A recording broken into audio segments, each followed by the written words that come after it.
What's up, everyone? It's Dima, back with another episode of the Love in Doha show. In today's episode, we're talking about Sheikha Mayassa's Forbes recognition, 5 incredible Qatari women making the Forbes list, His Highness the Amir's official welcome at Rashtrapati Bhavan in New Delhi, the first day of Ramadan, March for Hope raising millions, and a bit of sporty, tech, and gaming action here in Qatar. So let's get into it. Let's start with something absolutely inspiring. Sheikha Mayassa Thani has just topped Forbes Middle East's list of the 20 top Arab women in government for 2025. How amazing is that? This is such a huge achievement, and honestly, it couldn't have gone to anyone more deserving. Sheikha Mayassa has done so much for culture, education, and the arts, and this recognition is just a reflection of all her hard work. From her role in Qatar museums to supporting countless cultural initiatives, she's truly a global leader. So excited to see more of her impact in the coming years. But that's not all. Qatar-based women have really made their mark in Forbes Middle East's 2025 list of the 100 most powerful businesswomen in 2025 too. We've got some incredible women leading the charge in the business world. So let's give a shout out to these incredible women. We've got Mira Al-Atiyah at rank 32, who's the CEO of QNB Capital. Iyabo Tinabukarch at rank 59, who is the CEO of Sidram Medicine. Lana Khalaf at 66, she's the general manager of Microsoft Qatar. Leonie Ruth Lethbridge at rank 74, who is the COO and executive general manager of Commercial Bank. And last but definitely not least, Sheikha Anwar bint Nawaf Thani, coming in at 77. She is the CEO of Al-Falih Educational Holding. These women are absolutely crushing it in their industries and paving the way for future leaders. So proud of them for making such a big impact.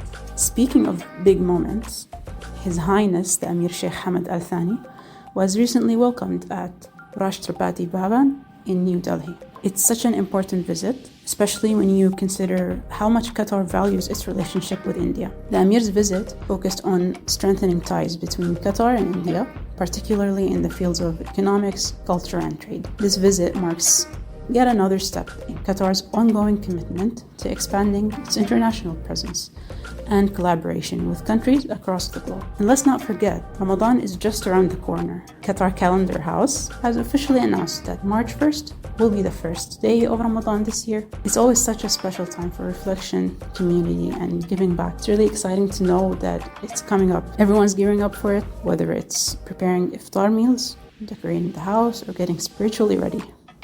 It's such a meaningful time for us all, and I'm sure many of you are already counting down the days. How will you be spending your Ramadan this year? Now, let's talk about something truly heartwarming. Palestinian journalist Motaz Azaiza and American rapper Macklemore met and got ready for the Match for Hope, which raised an incredible 38 million Qatari riyals. Yes, you heard that right, 38 million.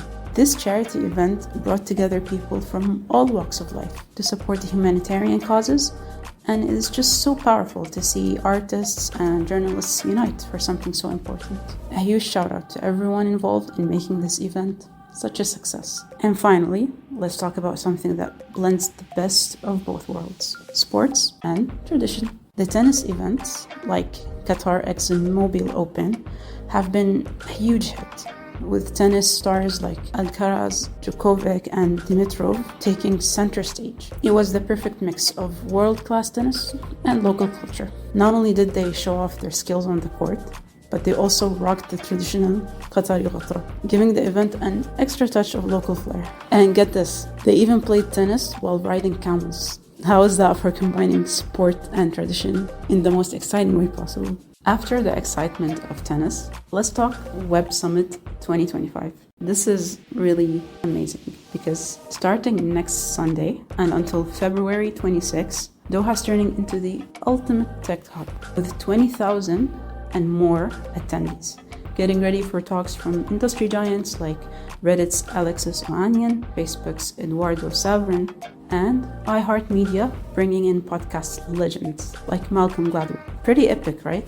Speaking of epic events, Qatar's ultimate gaming showdown is happening right now. Virtuosity Battleground has been taking place at Doha Festival City Mall, and it's going until the upcoming Saturday, February 22nd, with $100,000 cash prize pool and tournaments in games like Rocket League, Tekken 8, FC 25, and Valorant, just to name a few. Now, if you're into high-speed thrills, the E1 electric motorboat race is coming right to Doha on February 22nd, and it's going to be wild, with match hospitality bringing a VIP experience, stunning views, delicious food, and a chance to meet the pilots. Trust me, you won't want to miss this one. Not to mention the excitement of the Qatar International Food Festival that's been going on. Now, this event is going to last a weekend as well, and it's so worth it to go check it out because there are so many different international foods.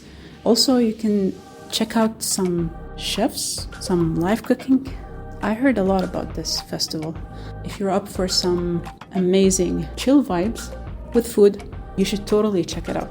On a final note, let's talk about the metro situation in Qatar. Now, recently there has been a roasting that was posted on TikTok of the different types of people that go on metro in Qatar. And if you've ever been on the metro, you've probably seen so many people, because actually the metro in Qatar is very accessible and very easy to use and just gets you to the place right away.